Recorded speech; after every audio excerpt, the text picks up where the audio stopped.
Thank you.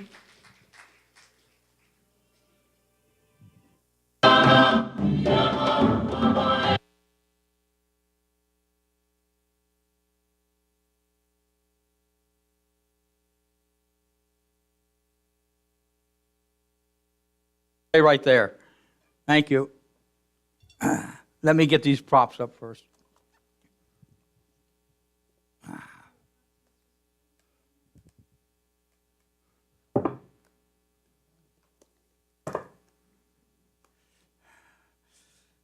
These are not snacks. But, Dwight, if you're really hungry, okay, you look so sad when I said that. Thank you. Oh, let me get my little pad here. Reason I wanted to wait to do this little, and she'll start it again, but the way I wanted to wait on this little video here was that I wanted to start off by sharing a little story with you. There was this guy who was standing for the judge, and he had been shoplifting. And so the judge said, "What did you take?" And he said, "Well, I took a can of peaches." And the judge said, "How many peaches were in the can?" And he said, "There were 5. And the judge says, "Okay, fine, I sentence you to 5 weeks." And then the fellow's wife spoke up, and she said, "Your Honor, may I say something?" And he was expecting her to make a plea for him, and because he was a good man. And she said, "He also stole a can of peas." I know, you got to think a little bit on that. But anyway, so this morning we're talking about this idea of the parable of the sower. And as we talk about it this morning, I really want to move it around a little bit from the way maybe you heard it as a child, maybe you've interpreted it more recently, into a different interpretation, what we call metaphysical interpretation. So now let's play this parable of the seed.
Well, that's the parable of the sower.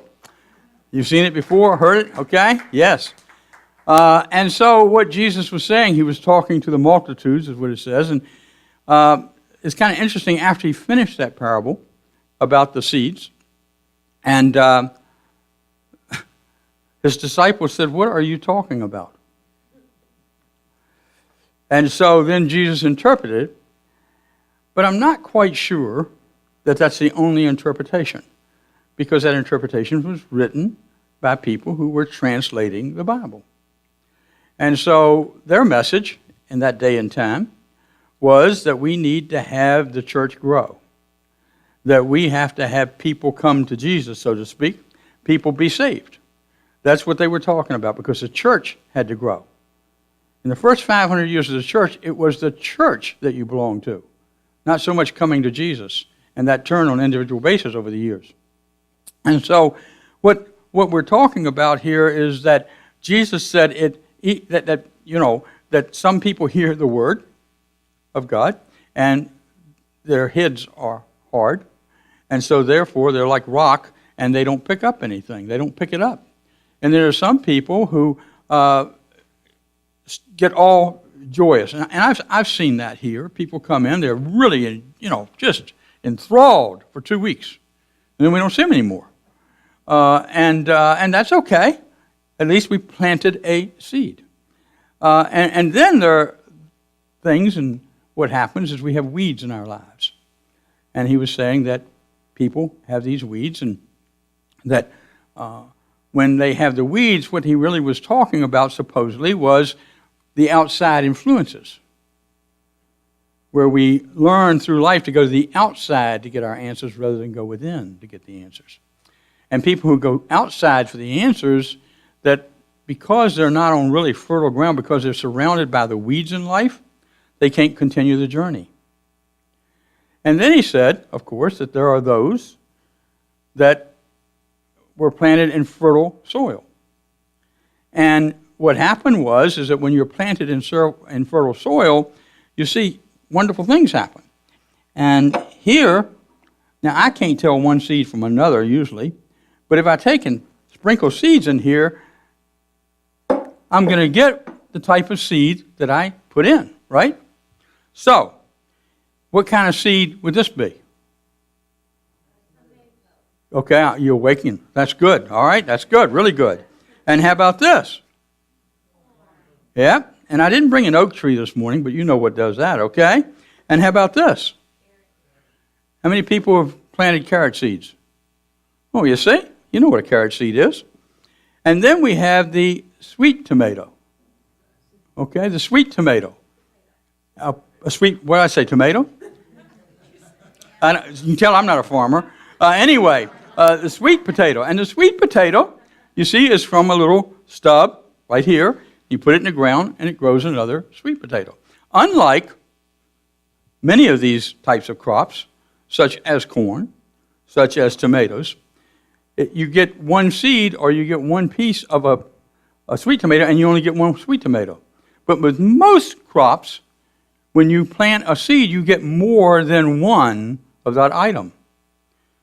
I mean, you plant a seed for a tomato, a little vine grows up further, and you get all kinds of tomatoes, right?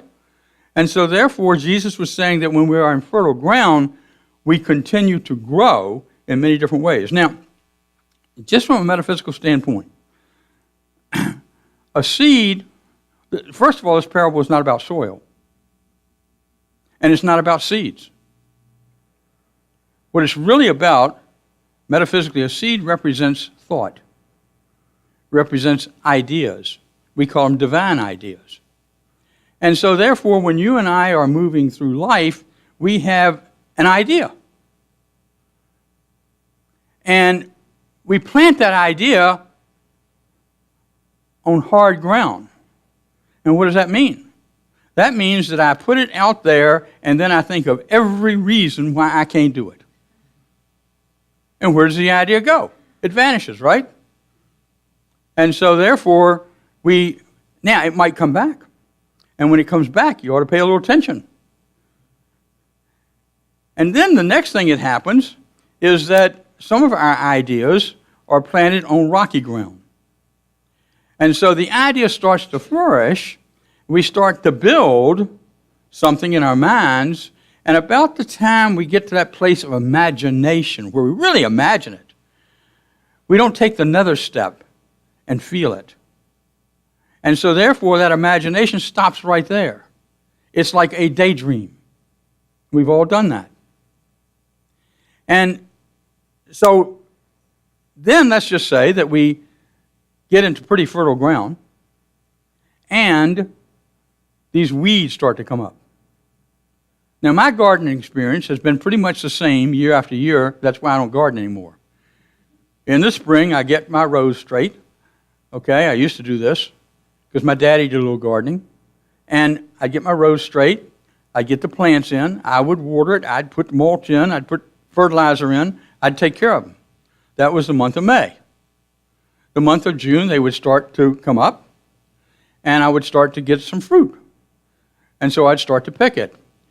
And at the same time, these little green things called weeds started to come up.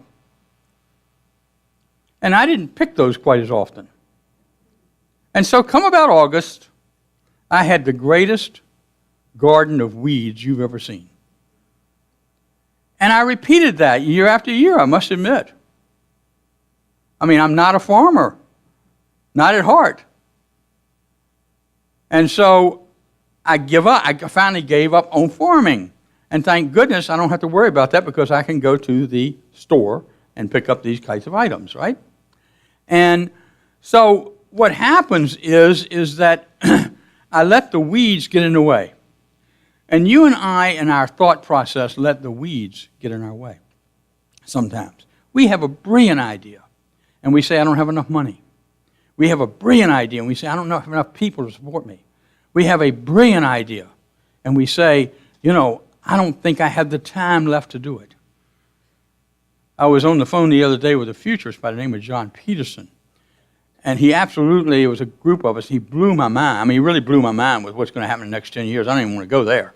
But there's going to be a lot of seeds that are being planted that are going to grow and are going to take place and change our lives tremendously just in the next 10 years.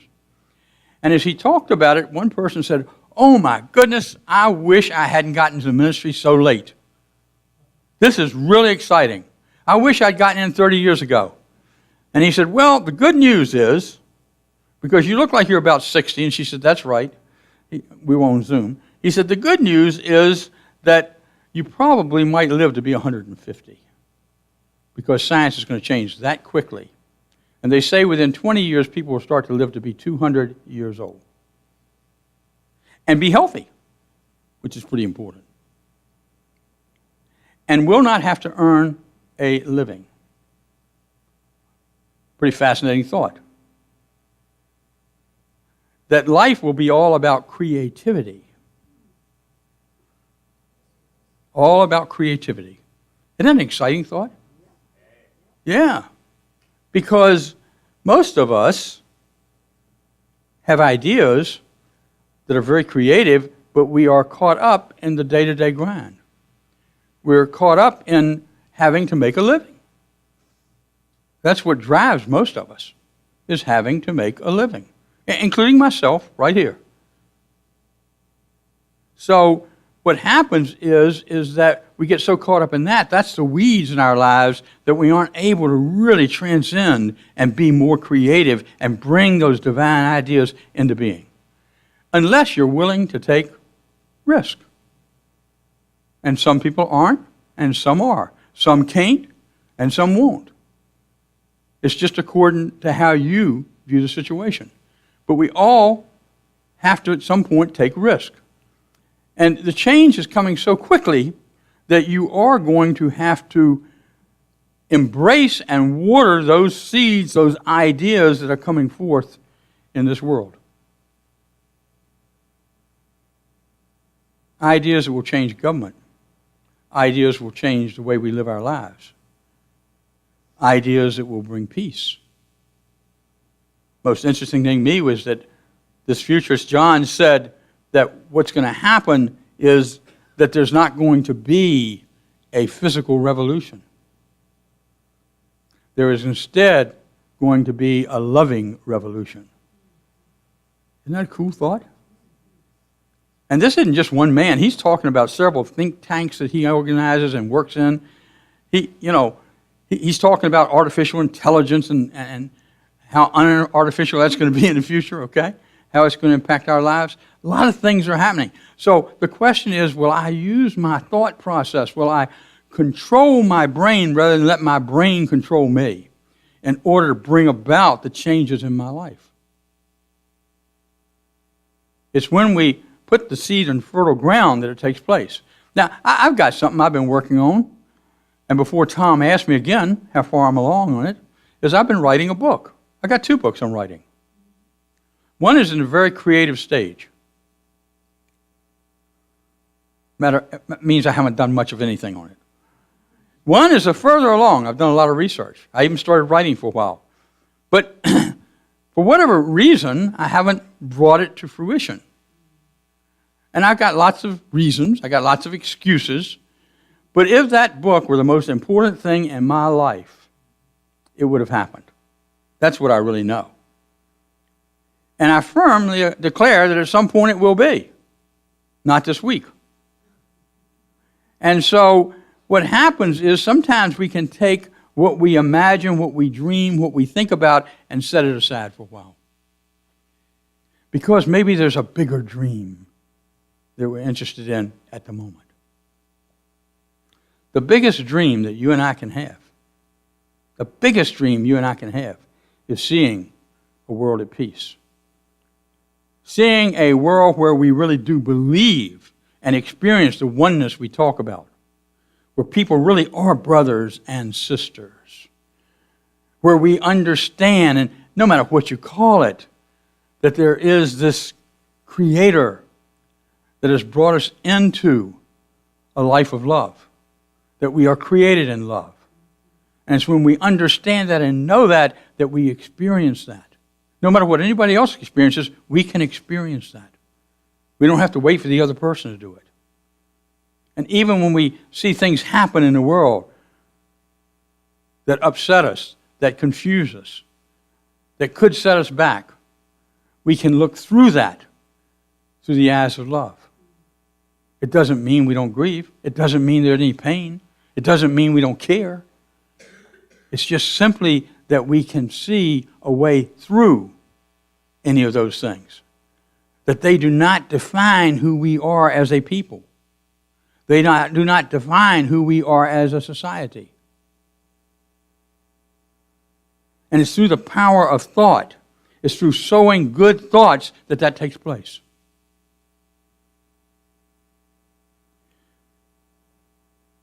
We have the ability, I firmly believe, to move through anything with love. We have the ability to dream big dreams. Now, if your dream isn't big enough, make it bigger. That's when you'll find the resources. That's when you'll find the people.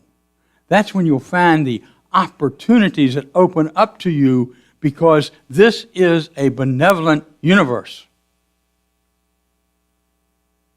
A universe that says yes to our every request. And think about that for a second. It says yes to our request of weeds, and it says yes to our request of beautiful, wonderful thoughts. Jesus was not saying more people have to come into the church in order for us to grow. Jesus was not saying that the soil by itself was the most important thing in the world. Jesus was not even saying that the seed itself was not the most important thing. What he was really saying is, when you plant thoughts of a certain kind, you will get that result. Just like the seeds. So it's up to us. And we've been designed, we've been created so that we can control our brain through the power of our heart, which speaks through our mind. And mind is a metaphysical concept. I'm not talking about the brain now, I'm talking about mind.